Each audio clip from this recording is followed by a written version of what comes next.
अभी इसके पहले हम लोगों ने विगत समय में रासायनिक समीकरण के बारे में अध्ययन किए थे।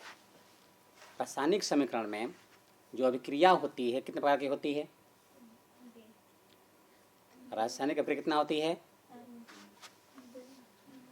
रासायनिक अभिक्रियाएं जो है 9 प्रकार की होती है। कितने होती हैं? 9 प्रकार की। उसके बारे में पीछे हम लोग चर्चा कर चुके हैं। उसके अंतिम अभिक्रिया है ऑक्सीकारक और अपकरण अभिक्रिया पढ़े हैं। ऑक्सीकरण और अपकरण अभिक्रिया, जिसका दूसरा नाम है रेडॉक्स अभिक्रिया।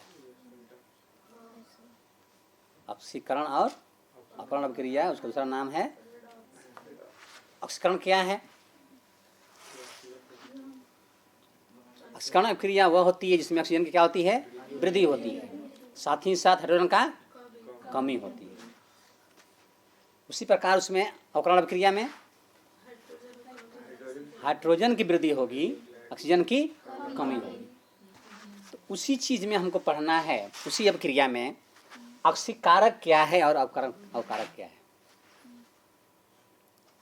ऑक्सीकारक क्या है और अवकारक क्या है। इसमें कुछ बातों को देखिएगा, उदाहरण के अनुसार हम समझते हैं इसको। इसमें एक उदाहरण हम देंगे किस प्रकार से वहाँ जो है ऑक्सीकारक हो रहा है और अवकारक हो रहा है। इस उदाहरण में आप देखेंगे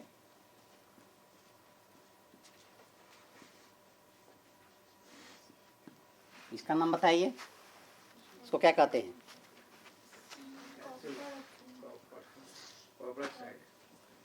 कॉपर ऑक्साइड।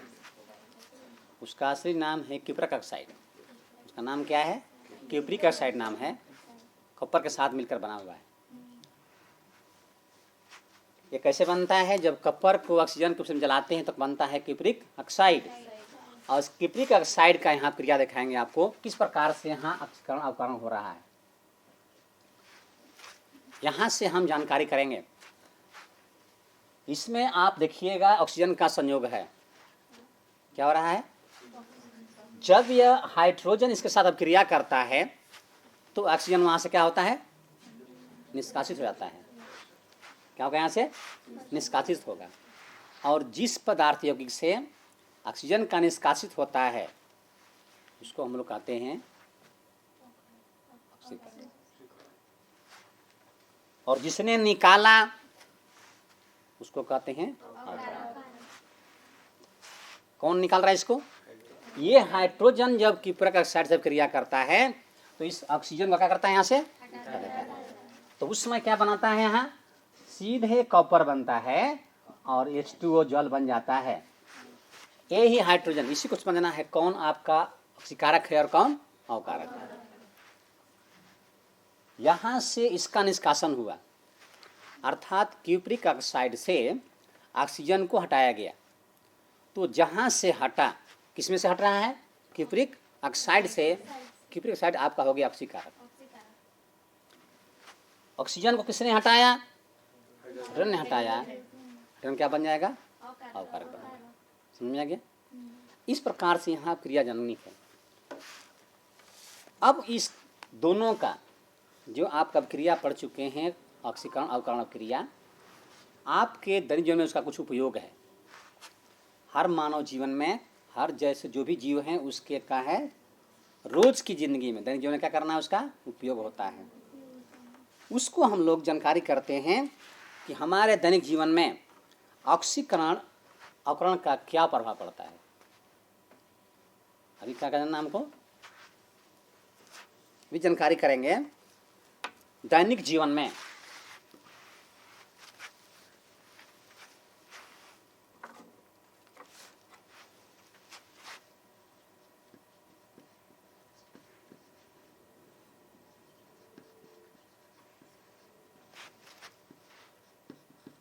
ऑक्सीकारक नहीं, ऑक्सीकरण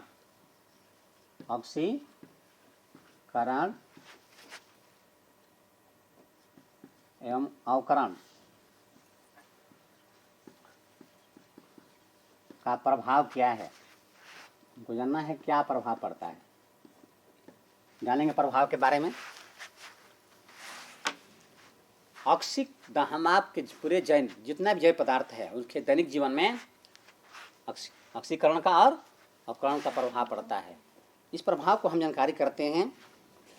पहला इसका प्रभाव पड़ता है जो आप भोजन करते हैं, अर्थात भोजन का पाचन करने में, भोजन का पाचन करने में पहला इसका प्रभाव क्या है? भोजन का पाचन। पहला प्रभाव है भोजन का पाचन।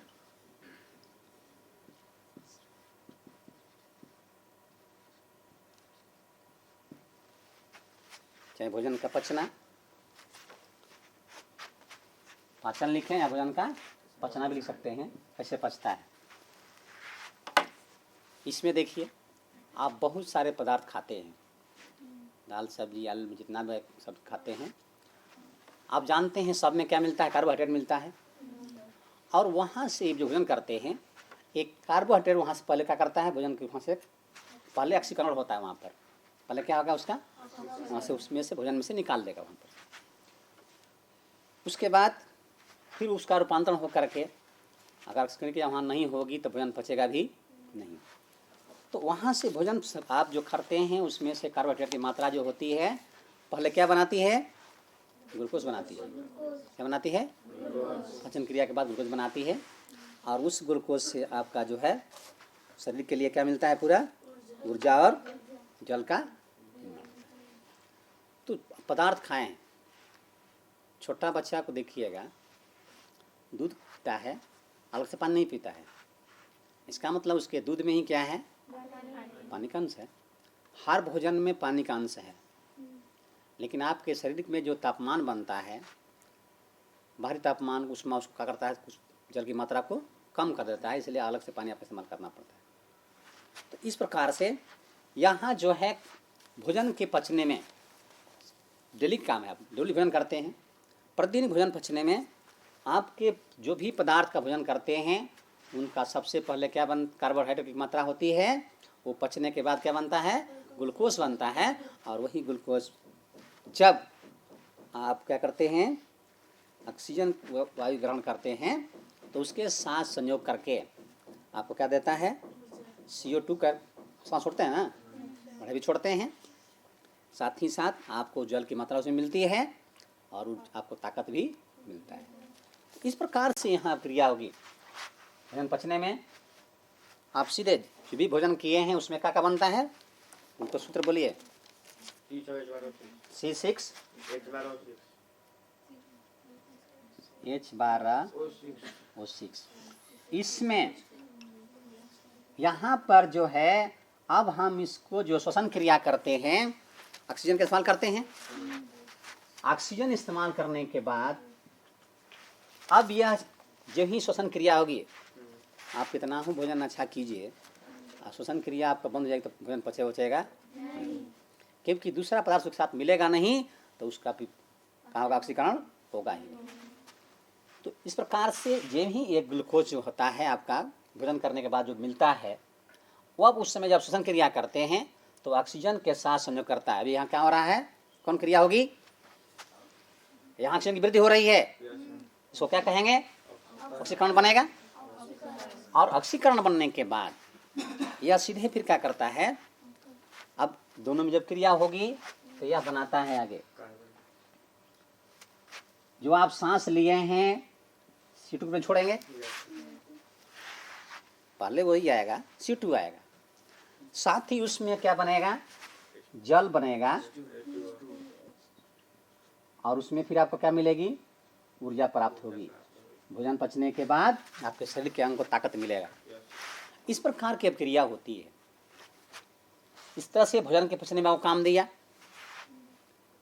यहाँ पर देखिए, इसमें देखिएगा, यहाँ हाइड्रोजन ऑक्सीजन को क्या कर दिया? इसमें से ले लिया, संयोग कर लिया, यहाँ आपका अवकरण क्रिया हो गया, यहाँ से आप ऑक्सीकरण क्रिया हुआ, इसमें ऑक्सीजन बढ़ा था, अभी ऑक्सीजन के यहाँ दिखा रहा है कमी करके फिर बता रहा है। तो इस प्रकार से इसमें आपको जानकारी हो जाती है कि ये ऑक्सीकरण क्रिया और अवकरण क्रिया जो है हर मानव जीवन के दैनिक जीवन में क्या है? बहुत जरूरी है। दूसरा इसमें जानकारी करते हैं, इसका एक दूसरा प्रभाव पड़ता है भोजन को दुर्गंधित होने में, इसका भी प्रभाव पड़ता है। अच्छा भोजन रख दीजिए, अच्छा चुरा वरा करके, फिर देखिएगा घंटा हो जाएगा, सिंटदार हो जाता है।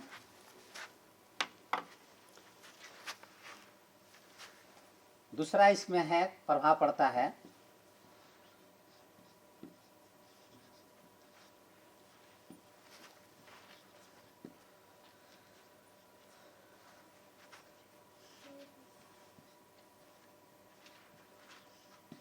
दुर्गंधित होना। दूसरा इसका है, कैसे भोजन देखते हैं, कभी कभी लोग अकेला कोई रहता है तो थोड़ा परिश्रम करने में परेशानियाँ होती है, तो सोचता है एक टाइम का जल्द दोनों टाइम का बना दें। ठंडा के मौसम तक काम चल जाता है, लेकिन गर्मी के मौसम में परेशानी होती है। तो इस प्रकार से यहाँ पर हम देखते हैं इसमें कि जो भी आप ताज़ा भोजन कुछ समय आप तैयार रखेंगे, अगर बासमती चावल का खीर बनाया जाए तो क्या होगा, उस समय अच्छा गंध आएगा, गरम गरम गंध आएगा। लेकिन उसको 2 दिन बंद करके टप्पर में रख दीजिएगा, तब कैसे गंध आएगा। तो इस प्रकार से यहाँ पर कहता है, जब अच्छा भोजन आप ताज़ा ताज़ा भोजन रहेगा, उसका गंध अलग आएगा, उसका स्वाद कुछ अलग रहेगा। लेकिन कुछ समय के बाद जब वो भोजन बासी बन जाएगा, कुछ दिन समय तक रह जाएगा, तब क्या होगा, अधिक पैसा लगा करके शाम के वक्त में मुर्गा बनाइए, उसका गंध भी बनाने में अच्छा लगता है, और बचा करके सुबह काम दे देगा, कैसा गंध आएगा उसका।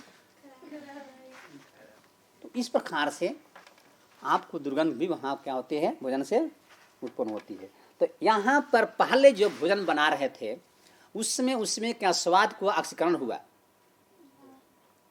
ऑक्सीकरण होना है। बाद में उसका जो स्वाद था अब अवकरण हो जाएगा, उसका स्वाद चेंज हो बदल जाएगा। इसलिए इसमें भी दोनों क्रिया साथ साथ होती है। तीसरा इसमें आता है संक्षारण क्रिया। क्या है संक्षारण?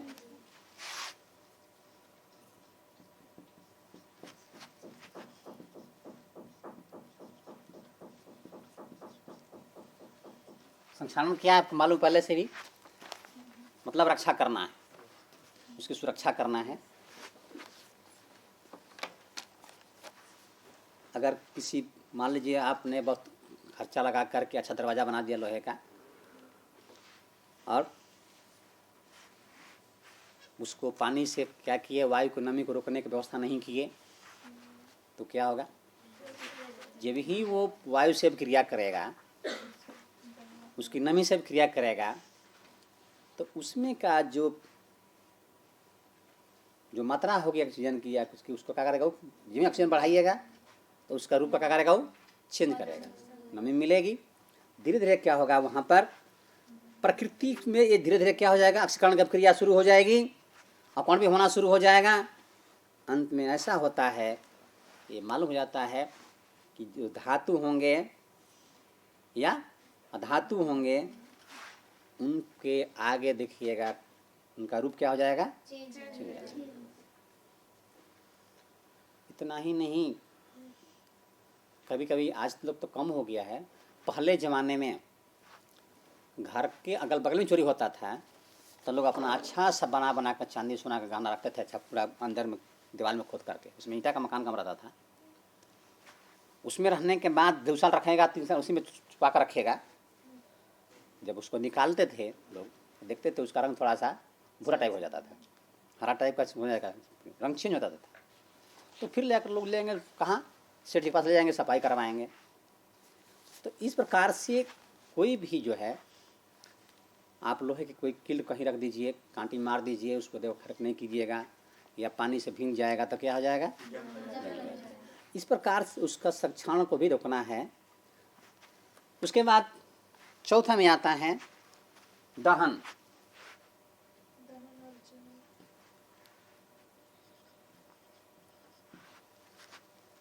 दहन की क्रिया, दोनों साथ होती है। दहन के भी प्रभाव पड़ता है, ऑक्सीकरण का प्रभाव, अपकरण का प्रभाव कहाँ पड़ता है? दहन क्रिया में पड़ता है। जब आप इस चीज़ को जलाते हैं उसमें देखिएगा, जैसे कोयला को लीजिए, पहले क्या करना पड़ेगा? अगर कच्चा कोयला को जलाइएगा सलाई बारते बारते जिससे पकड़ लेगा, क्या करना पड़ेगा उसको? या तो मीटर लगाना पड़ेगा या लकड़ी को पहले इस्तेमाल करना पड़ेगा वहाँ, जिसका कम ताप वाला जल्दी जल सके। तो उस प्रकार से उसमें हम चीनी का मिलाव करते हैं। तो वहाँ पर देखते हैं कि उसमें क्या है, जो भी दहन वस्तुएं होती है उसमें कुछ न कुछ जलवाष्प की मात्रा रहती है। इसलिए पहले वो जलवाष्प क्या कर, लकड़ी कभी तो देखे हैं भींगा लकड़ी लगाने के बाद क्या करता है, उसमें से धुआं देता है, बुझ करके पीछे पानी से फेंकता है।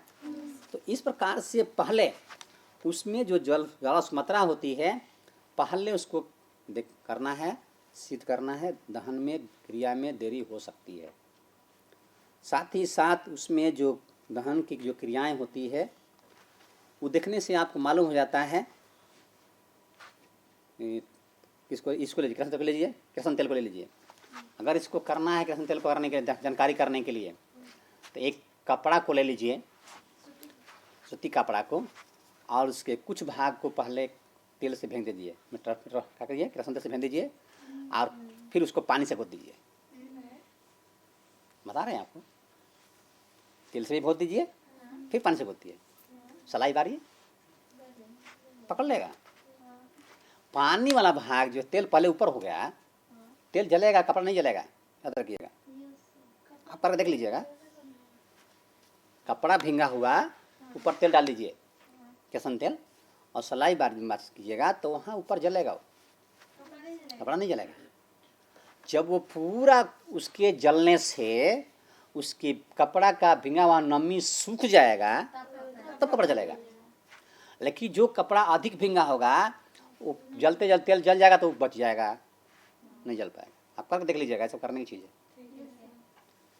तो इस प्रकार से हम उसको क्या कर सकते हैं, वहाँ दोनों क्रिया साथ होती है।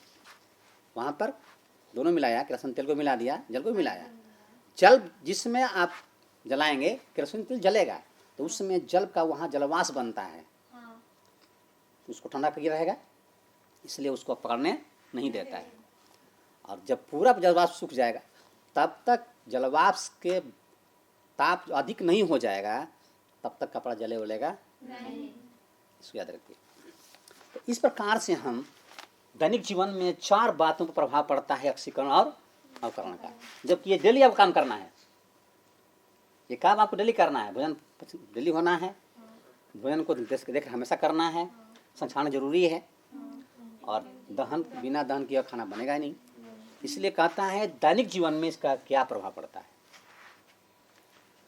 अब ये सवाल यहाँ बढ़ गया, दहन आ गया, अब दहन के बारे में कार्य करेंगे। दहन क्या है?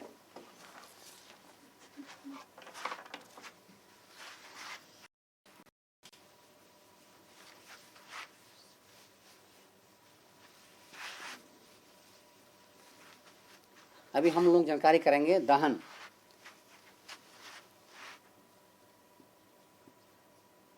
इसमें 2 चीज आता है, दहन और ज्वाला, लेकिन अभी हम दहन के बारे में जानकारी करेंगे। दहन क्या है? दहन के बारे में आप इसको उदाहरण समझ सकते हैं। कहता है किसी पदार्थ को ऑक्सीजन की उपस्थिति में, अर्थात ऑक्सीजन के साथ जलाने पर यदि वह जल करके ऊष्मा और प्रकाश उत्पन्न करता है वो कहलाता है दहन। अगर नहीं होगा तो दहन नहीं कहते हैं। जलने के बाद उसमें ऊष्मा निकलना चाहिए और साथ ही प्रकाश होना चाहिए। उसमें प्रकाश में अंतर क्या है?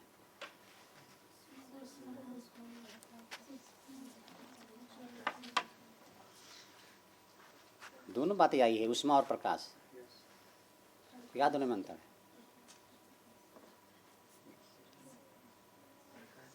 प्रकाश, आपको लाइट प्रकाश दिखाई पड़ रहा है लेकिन ऊष्मा दिखाई नहीं पड़ती है। गरम, एक तावा गरम हो गया रोटी बनाते बनाते, वो दिखाई नहीं पड़ेगा कैसा है, लेकिन जब उस पर ऐसे रखिएगा आपको गरम लगेगा। ऊष्मा हुआ उसका, प्रकाश तो दिखाई पड़ रहा है। तो इस प्रकार को जानना है, इसलिए लिखा है जिसमें ऊष्मा और प्रकाश दोनों होना चाहिए, वो दहन है। गर्मी के मौसम में केवल अंगीठी जला दीजिए और उसमें केवल लौ निकलेगा, आँच नहीं लगेगा, तो वहाँ कौन बैठेगा? और ठंडा के मौसम में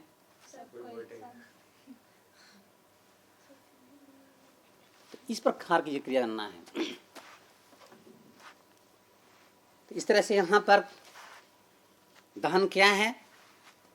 दहन वह है जो ऑक्सीजन के जलाने के साथ क्या करना है, उसमें ऊष्मा और प्रकाश का निकलना प्राप्ति होती है, वही है दहन। जैसे में यहाँ पर उदाहरण में हम देखते हैं, कार्बन को लेकर के ऑक्सीजन जलाएंगे, कार्बन मीन्स कोयला को लेकर, जब ऑक्सीजन की उपस्थिति में जलाते हैं इसको तो क्या बनाता है? CO2 बनाता है। अपना और कुछ चेंज करके आप जलते समय कोयला को जलाइएगा तो लाल होकर प्रकाश भी पड़ेगा और उसमें से ऊष्मा निकलेगा, तब आपका खाना बनेगा। ये क्रिया हुई। इस प्रकार से इसका कई है। दहन जो है पदार्थ में, उसमें एक दहनशीलता पाई जाती है, अर्थात जलने दहन होने की शक्ति उसमें पाई जाती है, साथ ही साथ उसमें ज्वलनशीलता भी पाई जाती है। दो चीज़ें, दहनशीलता भी पाई जाती है और ज्वलनशीलता भी। दहनशीलता क्या है? दहन हो करके अर्थात उसमें दहन होने की क्रिया पाई जाए, उसमें भी ऊष्मा प्रकाश का क्या होना चाहिए? निकलना चाहिए। लेकिन कुछ ऐसे पदार्थ हैं जो जलते नहीं हैं लेकिन उसमें ऊष्मा निकलती है। जो ईंट भाटा से ईंटा निकलता है वो जलता आपको दिखाई नहीं पड़ेगा, लेकिन गर्म रहेगा आपको। दहनशीलता मतलब क्या है? उसमें ऊष्मा भी होना चाहिए, प्रकाश भी निकलना चाहिए, वो दहनशीलता हुआ। ज्वलनशीलता में केवल आपको ऊष्मा लगेगा, जलता हुआ दिखाई नहीं पड़ेगा। इस प्रकार से आप अंतर कर सकते हैं दहनशीलता और ज्वलनशीलता में क्या अंतर है। ऑक्सीजन की उपस्थिति में ही दहन संभव है। अगर ऑक्सीजन की अनुपस्थिति कर दिया जाए तब दहन कैसे होगा? ऑक्सीजन नहीं दिया जाए, जलाना है, तब कैसे होगा? पूरी क्रिया हम पढ़ते हैं ऑक्सीजन की उपस्थिति में दहन होती है, लेकिन कुछ कुछ ऐसे पदार्थ हैं जो बिना ऑक्सीजन का क्या हो जाएंगे? दहन होंगे। कौन कौन है? शायद आप मैग्नीशियम के बारे में सुने होंगे। मैग्नीशियम को देखिएगा, नाइट्रोजन के साथ जब क्रिया करता है तो क्या करता है? जलना शुरू होता है और जल करके बनाता है मैग्नीशियम नाइट्राइड।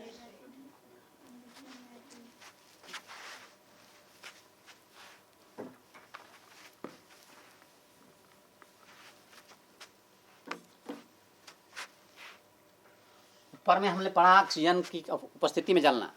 अभी दूसरा क्या है? ऑक्सीजन की अनुपस्थिति में।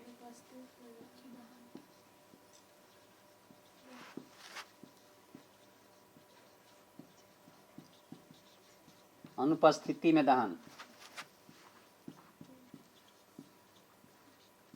सभी लोग जानते हैं बिना ऑक्सीजन का दहन होने वाला नहीं है, लेकिन अभी यहाँ कह रहा है ऑक्सीजन नहीं रहता कैसे जलन होगा। तो उसमें कुछ ऐसे पदार्थ हैं जो बिना ऑक्सीजन का भी क्या हो सकते हैं? जल सकते हैं। जैसे में आया है मैग्नीशियम को लिया गया,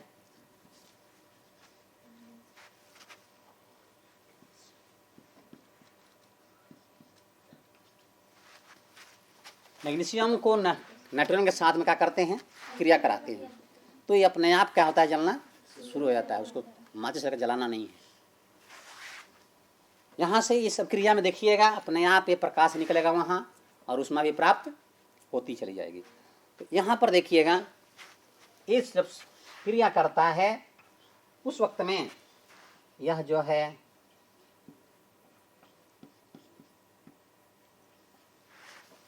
बनाता है मैग्नीशियम का नाइट्राइड और इसमें ऊष्मा निकलती है और प्रकाश निकलता है। उष्मा भी निकलती है, साथ ही प्रकाश भी निकलता है। तो इस प्रकार से यहाँ पर इसमें ना कोई ऑक्सीजन दिया गया, इसलिए नाइट्रोजन के साथ क्रिया करके बना रहा है। तो ऐसे कुछ पदार्थ हैं जो अपने आप क्या है, बिना ऑक्सीजन का भी जल सकते हैं, दहन हो सकते हैं।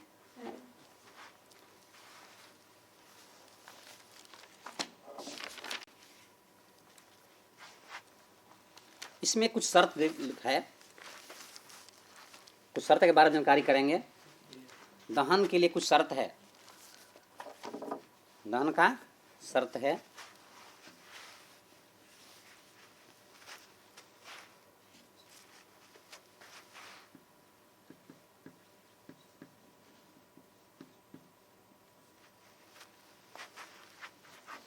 दहन में कुछ शर्तें हैं। इसका पहला शर्त है, दहनशील पदार्थ की आवश्यकता क्या होना चाहिए, वहाँ पर निश्चित होना चाहिए।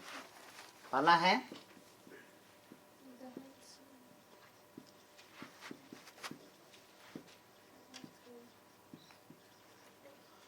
पदार्थ की उपस्थिति होनी चाहिए।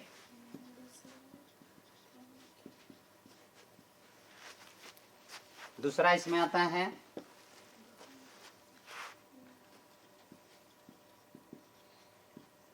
दहन के पोषक पदार्थ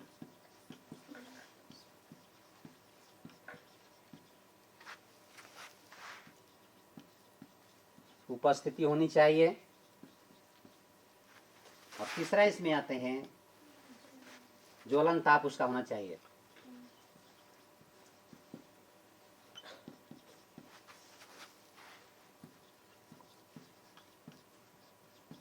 प्राप्ति होना चाहिए। 3 पॉइंट्स में आते हैं। क्लियर, दहनशील पदार्थ बताया गया, उसमें पदार्थ जलने वाला होना चाहिए। ये नहीं कि बस भींगा हुआ मिटले का सलाई बांटते रह जाइए, जलने वाला नहीं है। दहन होना चाहिए, जलने वाला पदार्थ होना चाहिए। दहन के पोषक पदार्थ, अब ऐसा मत लीजिए कि उसमें जलने के आगे सलाई का माचिस ले लीजिए, बांट दीजिए और इतना मोटा लगा धरा दीजिए, क्या होगा? नहीं, इसे उसको जानना है। तीसरा ज्वलन ताप की प्राप्ति, उसमें जलने का ताप होने, कितना ताप पर वो जलेगा, इसका भी जानकारी उसमें होना चाहिए। इस प्रकार से ये दहन की शर्त याद रखिएगा। दहन की शर्तें क्या क्या है, दहन कब हो सकता है, जब ये तीनों बातें उसमें रहेगी तब हो सकता है। सही है, समझ आ गया? ठीक है, इतना अभी। इसके बाद हम विशेष बातों को और आगे पढ़ाएंगे, आगे क्या करनी है।